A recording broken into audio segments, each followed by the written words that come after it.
Hey, good morning, everybody. Thank Hi. you so much for joining me today. I have a friend with me, Mr. Joe Kraft. Everyone say hi to Joe. Hi, Hey, Joe. everybody. Nice to meet you. Joe is joining us today to be the first in a series of videos called Interview with an Artist, where I am going to talk with current and up and coming artists about them and their work. So, Joe is a practicing artist and he lives in Chicago. He works both in printmaking and with ceramics. And I am decked out with some official Joe Kraft swag, a t shirt designed by Joe. I'm Um, wearing one too, actually. oh, look at that. That's awesome. Coincidentally. It's a whole Joe wear day. So, welcome, Joe. How are you doing today? I'm doing good. Yeah, I am currently in my studio, and I was working earlier today on some printmaking and just set up for our little conversation. And I'm excited to kind of talk about what I do here in the studio and to share some of the work that I'm making. Well, we are really grateful for you to be here with us. I was wondering if you could tell us a little bit about yourself, like where'd you grow up, like where'd you go to school? Yeah, so I grew up in the western suburbs of Chicago, so not too far from Barrington. I grew up in Batavia, and I have always been a creative.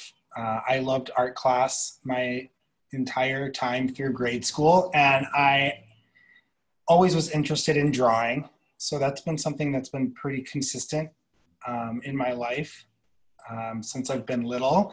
So yeah, I grew up there and went to school and high school and practiced art all the way through grade school and high school. And then I started at a community college called Wabanzi Community College in Sugar Grove.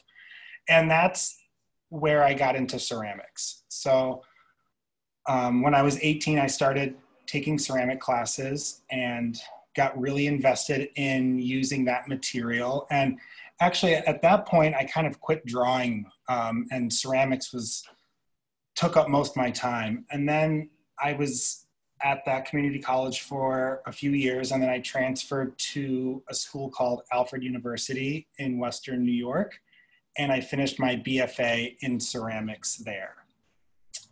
And then upon graduation, I moved back to the Midwest and I moved to Chicago for a residency. And what a residency is a time, it's a 1 year work time at an art center, and they provide you a studio and material. And it's a time for an artist to be able to focus on their work and kind of create a body of work during that time. And the nice thing about that residency is it financially helped me be able to create art in the city my first year here. And So, then, oh, go ahead. I was just going to ask, so how long then have you been working like professionally in the art world? I would say about 10 years. So, you mentioned before that you teach art as well. Yeah, so I teach ceramics I've taught ceramics at various art centers within Chicago. And currently I teach ceramics at Hyde Park Art Center on the South Side.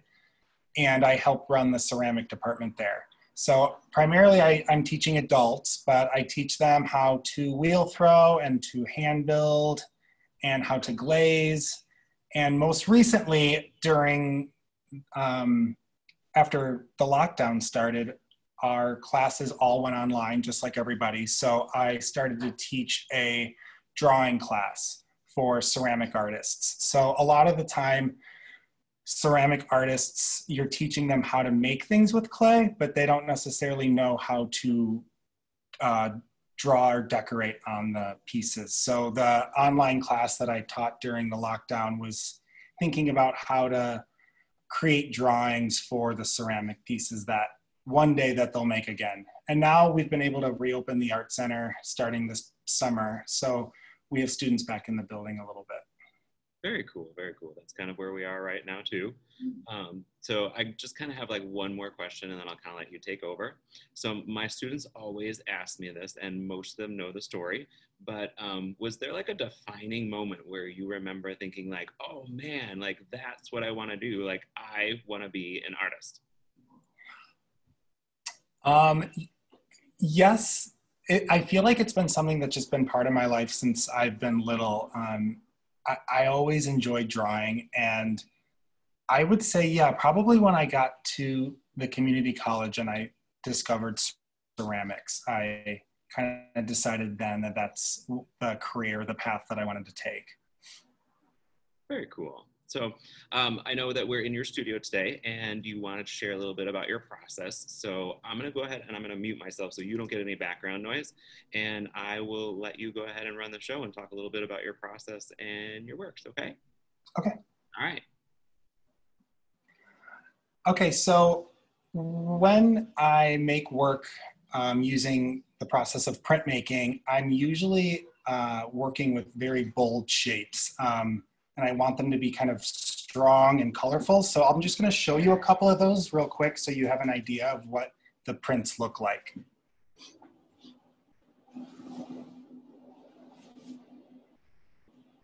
So this is one that I've just made today, and it's supposed to kind of reminisce or be reminiscent of a flower, but also maybe like a door handle.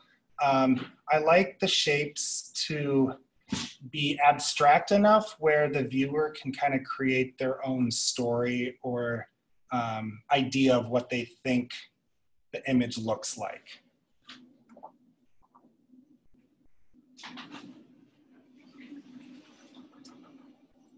And then this is another one that I just finished up today, actually.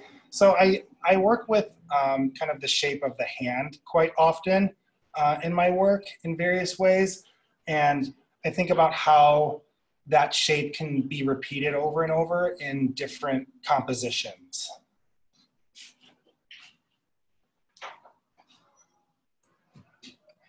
So I have a twin brother, and we don't really get to see each other very often. And I feel like that's kind of where the image of the hand kind of came from, was thinking about him and my relationship. And that is kind of, so I think a lot about how to build vocabulary when I'm printmaking, because I'm working with these shapes that are so minimal. I want them to be kind of like strong and bold and be able to kind of create a language with those shapes. So let me show you a couple more. So again, this is like the idea of the hand, but in this kind of curved shape rather than having the two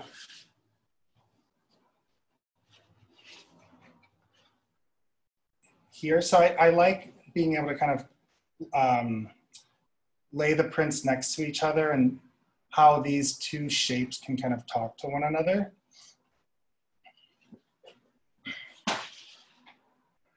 And the shapes are pretty simple and minimal, but I do spend a lot of time kind of refining or figuring out the shape before I go and print it. And I can show you a little bit in my sketchbook on how I do that. So this is my sketchbook. And the great thing about a sketchbook is it's kind of like your own personal diary, and nobody needs to see what's in it if you don't want to. It's kind of a place where you can write down your thoughts or just doodle, and there's no weight to it. Like you're not trying to create like the next, great piece of art in your sketchbook, but ideas are born out of the sketchbook, and then I can take those ideas and make a piece of work from them. So when I draw, I tend to draw pretty fast and kind of think about my ideas fluidly and work quickly on the page. Let me see if I can get a little closer here.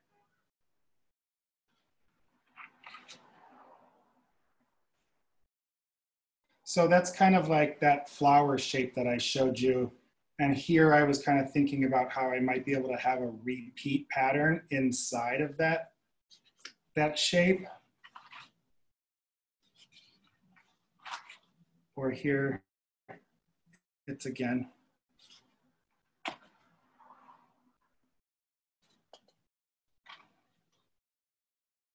I really like working with shapes and lines and how kind of I can break them down really simply and minimally.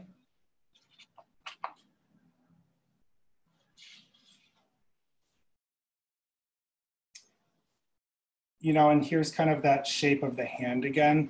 I kind of like how I can just reuse that shape over and over, but I can subtly change the direction of it and it becomes a new piece.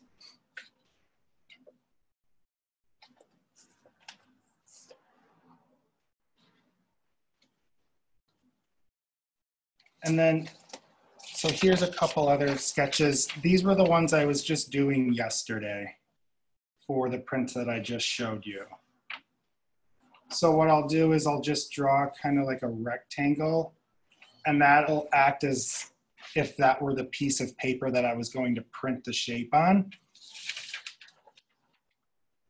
And then I'll just take colored pencils, or sometimes oil pastels, and color in the pencil shapes to get an idea of what they look like. And for instance, I drew this one yesterday and I kind of liked how that came together. So then I made one.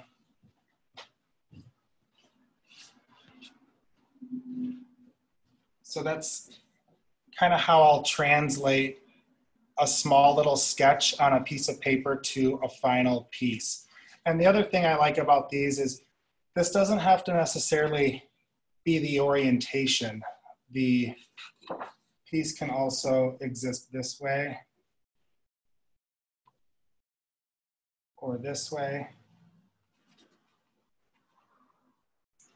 or that way. And the same goes for these two. You know, this is a much different piece with the paper horizontally versus having it vertically.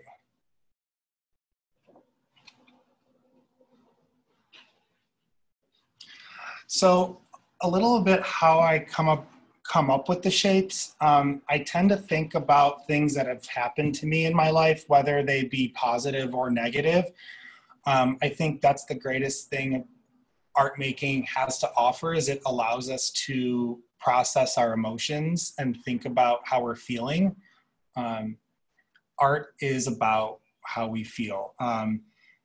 And I use these kind of minimal, simple shapes as a way to break down how I'm feeling. So, for example, I said earlier, my relationship with my brother. So those two hands were originally based off of that idea or concept. And that's not necessarily what I think about now when I make them, but that's where that idea originally came from. Or for instance, kind of this flower shape or door handle shape came from an experience that I had. So I think a lot about how these shapes become some sort of visual vocabulary. So if these pieces were presented on a wall, there's enough information there for the viewer to figure out that those might be hands, but they can also add their own story to the piece that they're viewing. So that's like, yeah, I feel like that's in the nutshell kind of the way I think about those shapes. So sometimes I also will work with the idea of the self-portrait. So drawing some sort of face that might be representing me. Again, I don't work representational. As you can see, I like things to be very abstract. So there's so many different ways you can work within the creative process. So with printing or drawing, you know, things can be kind of wacky and chaotic and very loose. And you can also work very tight and representational and make something look the way it's supposed to look, or how we see it with our eyes. But there's no right way to create something.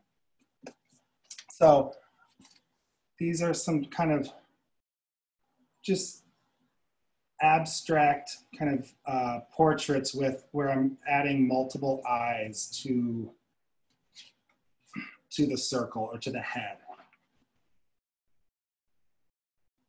And then I'll kind of add that little hand element back into the circle. And then I'll show you a couple of prints that I made based off of those.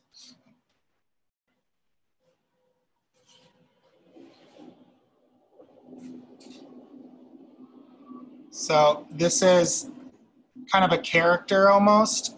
You can see the nose and the eyes, and then part of the head right here. But here I've left this area blank.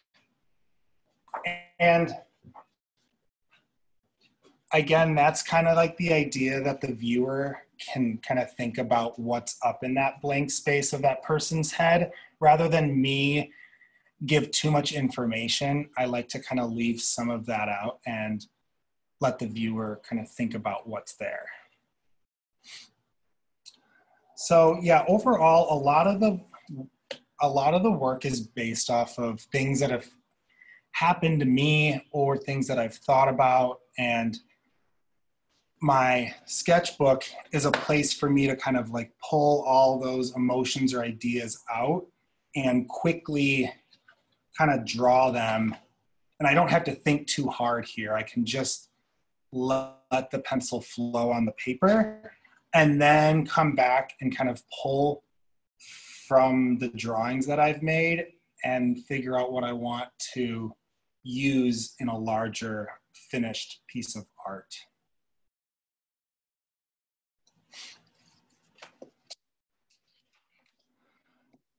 So how do I make the prints? Well, I have a little setup here, so I thought I could kind of give you a little demo on how I transfer the bold shapes onto the paper. And then do you have any questions, Dan, before I go ahead and do that? No, but I did have like a really interesting connection. You know, you were speaking about representational versus non-representational, and my fourth graders are really diving into that right now. Some of them are having a little bit of a tough time because we are studying continuous contour together and making self-portraits. So we're really trying to get over that idea that it has to look just like us, because that's really not the goal of continuous contour. So that was a really nice connection that my fourth graders will have with you. I also really like that aesthetic that, you know, that you get to pick the aesthetic when you're choosing the direction of your pieces. I didn't know about that before. That was really cool. Thanks. Yeah, sometimes, I mean, I'll have the idea that I want it a certain way, but then after I print it, I can turn it and decide whether or not that's the best orientation for the piece. But yeah, what you were saying about your students, your fourth grade students doing continuous line drawings and self-portraits, we're kind of taught at a young age to be able to describe what we're seeing or what something is. And art is kind of the opposite of that in some ways. Like it can exist and just be what it is, and that's okay. And kind of that unknown or that uncertainty, art allows for our mind to have an imagination and create our own stories and our own worlds outside of reality. No, that was very cool. Thank you. I'm looking forward to this demonstration right now. Okay, so I have my piece of paper, And when I'm trying to decide, so after I've decided on the shape that I want from my sketchbook, then I have to draw it large scale, right? Because in my sketchbook, it might be only this big, but then the piece of paper that I'm printing on is this big. So I have to translate a small drawing into a large drawing. So what I do is I'll use newsprint. Newsprint is so nice because it's super cheap and it's a great material that you can use to figure out and plan your idea before you use your nice paper. So what I'll do is kind of, let's see this camera.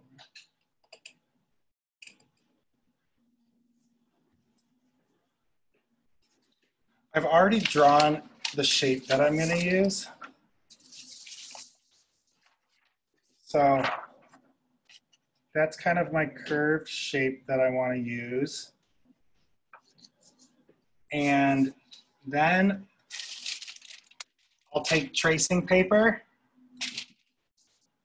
and lay it on top of the drawing that I've made on the newsprint and trace over it.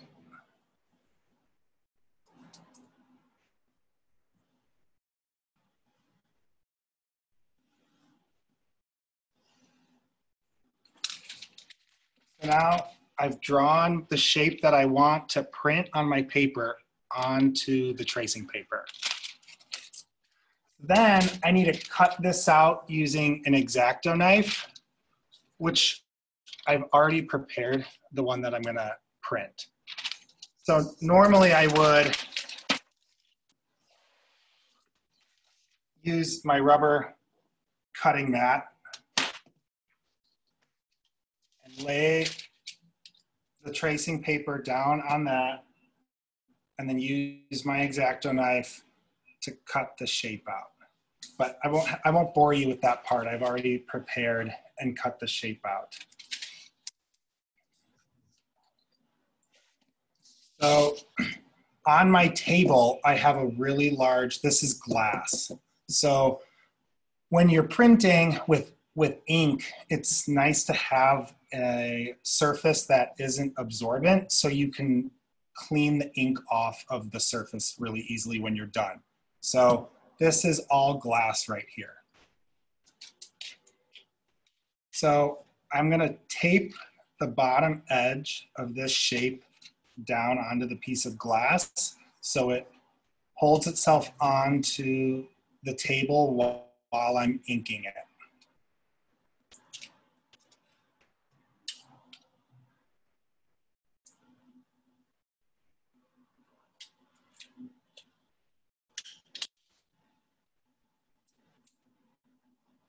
Okay, so now that's fastened down at the bottom edge with tape. So the two tools that I need, or the three tools, I have my ink. So I'm gonna use this blue colored ink. I have my brayer, which is the roller that I'll use to roll the ink on the shape. And then I have my tool, I'm forgetting the name of this. It's a palette knife, kind of. And this is what I'll use to scoop the ink out and lay it on the glass. So I store this is an oil-based ink, so I have to store it inside this piece of parchment paper.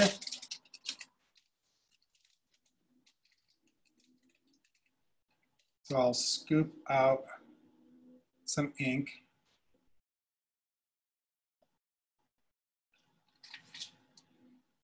And then what I'm gonna do is, it's kind of in a thick pile right now, so I need to thin it out. So that's where this tool comes into play. I can kind of scrape it along the piece of glass and make the surface area larger so the roller can roll on the ink.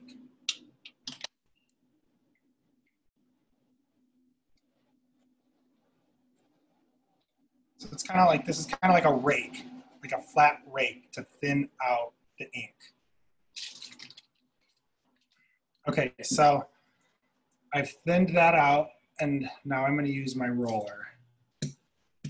So instead of a continuous roll, what I'm doing is I'm doing a bunch of little rolls to get the ink evenly coated on the roller.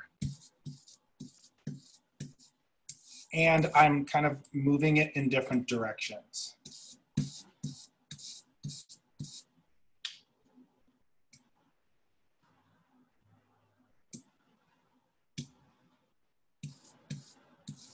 So in order to get a nice even coat, I have to go over the tracing paper, the cut shape multiple times.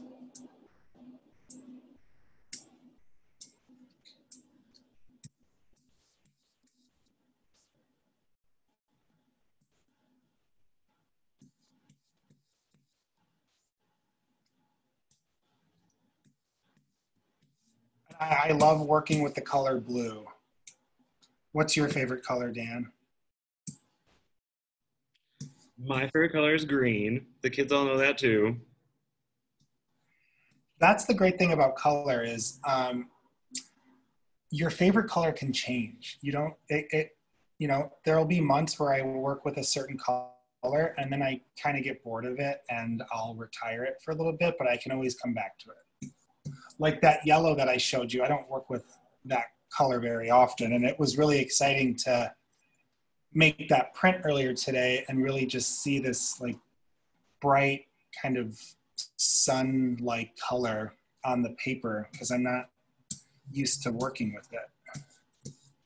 And so talking about inspiration, you can be inspired by a color. Like inspiration can come from anywhere. And I think it's important to realize that art making is fun, but it's also hard. It's work. So there are going to be times where art making, you're really in the zone and you're having fun and you feel like you're progressing or you're making something that you like. But in order to make art that you like, you have to make art that you don't like. That's kind of how life works.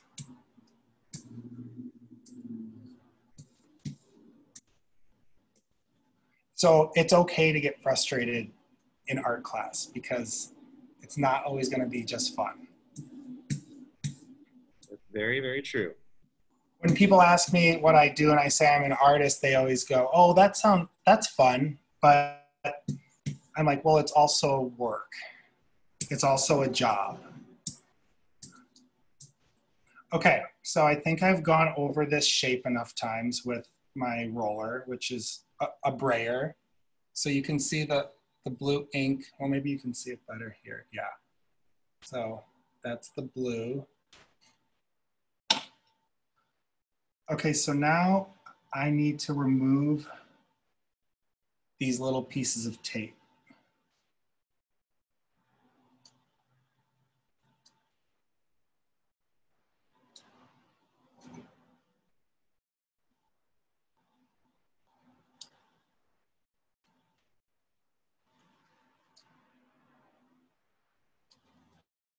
So the little areas where the tape was holding down the tracing paper, now there's kind of a void and there's no ink there. So now I have to take my brayer again and just go over the areas where the tape was.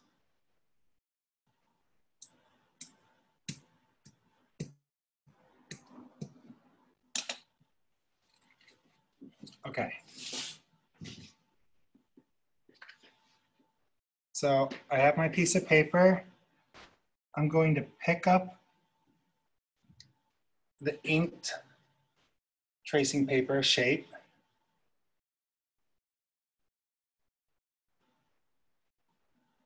Grab it by the corners.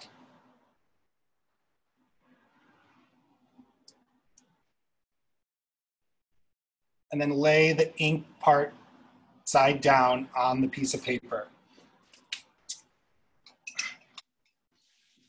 And now I have to burnish it. So I'm transferring the ink from the tracing paper onto the actual paper. So I'm going to use this kind of little wooden tool. I'll hold my finger here, and then I'll rub the tracing paper.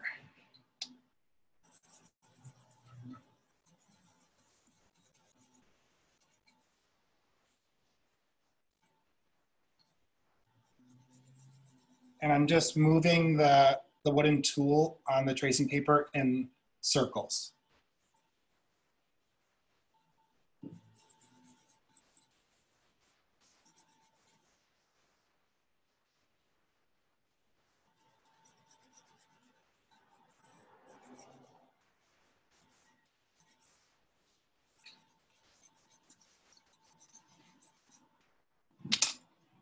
Okay, so I've put pressure with the wooden knife on the tracing paper, and now I'm going to use my X-Acto knife to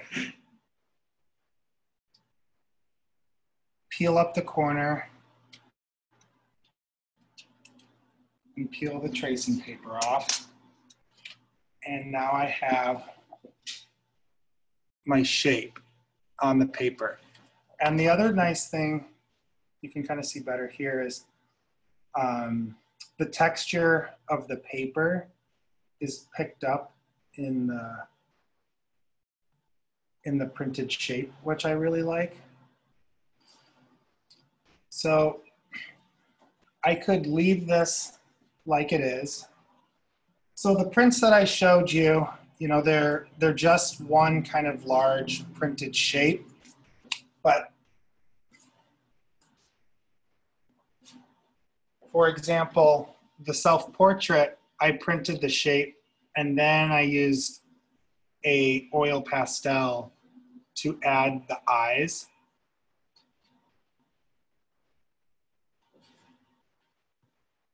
So sometimes after I print the shape, I can take an oil pastel and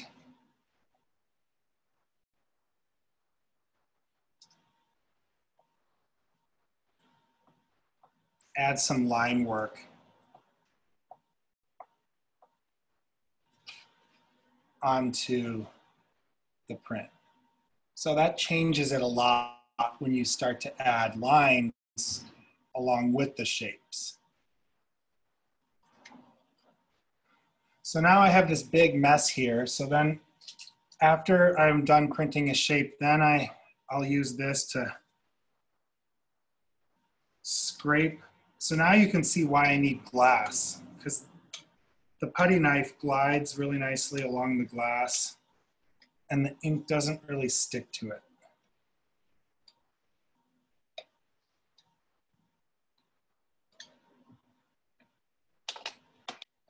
And then I'll clean all this up and then I'll lay down another shape and tape it down like I did, ink it up, pull all the tape off, and then lay the shape on the piece of paper.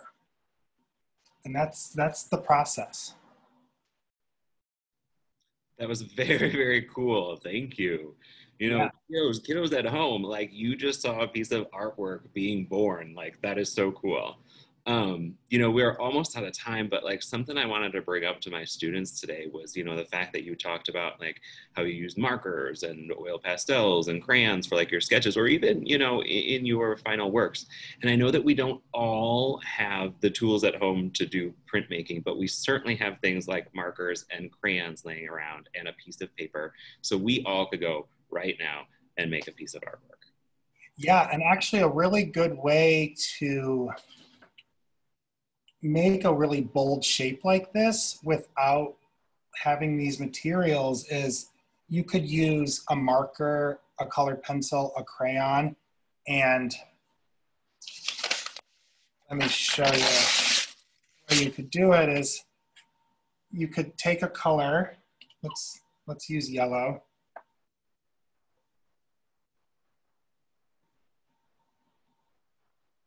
And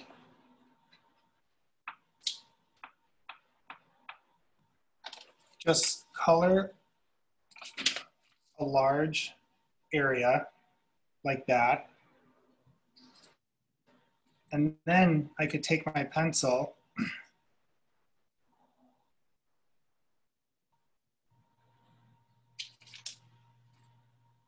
draw the shape I want, and then where are my scissors? Then you could take your scissors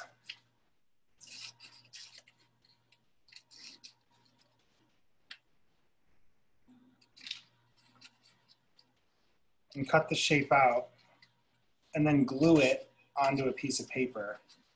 And that's kind of like collage.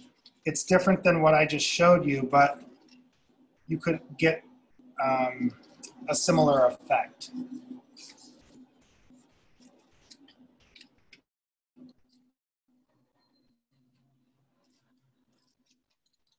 So I colored it, and now I have this nice yellow shape that I could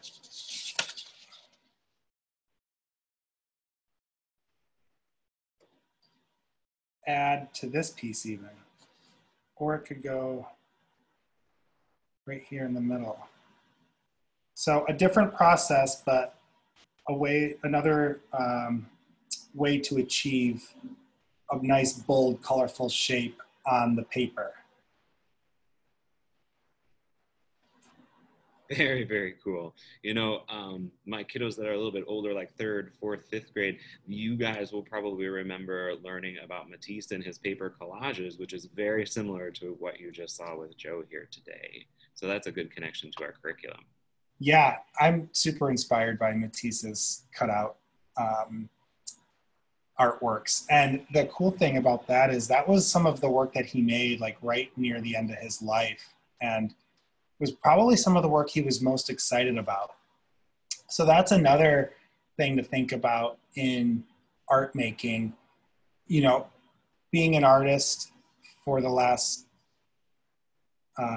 professionally the last 10 years, you go through waves. Sometimes you're making work for a couple of years that you really like, and then you can hit a wall and be making work you don't really like for a year or a few months. And that's kind of what I was saying earlier, where sometimes you make things you like and sometimes you make things you don't like, but that helps inform new work. Well, Joe, unfortunately, I mean, I think I could spend all day talking to you, but I have got to get my kiddos off to class. All right. So, my lovely students, I hope that you have been inspired by what you saw today. And I also hope that you have a wonderful rest of the week. So, until next time, I will see you guys later.